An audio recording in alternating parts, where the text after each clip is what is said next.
Noakhali express টানা 4টা match হার, 4টা ম্যাচ হার, 3টা ম্যাচ হারছে সম্মানজনকভাবে। যেটা হারছে অন্তত বোঝানো যায় যে ম্যাচটা খেলে হারছে।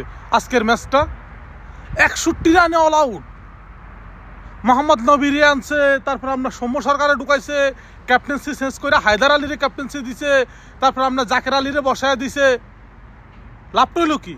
এতে ভালো তো আগের স্কোরটাই ভালো ছিল, অন্তত 150-130 রান করতে পারছে।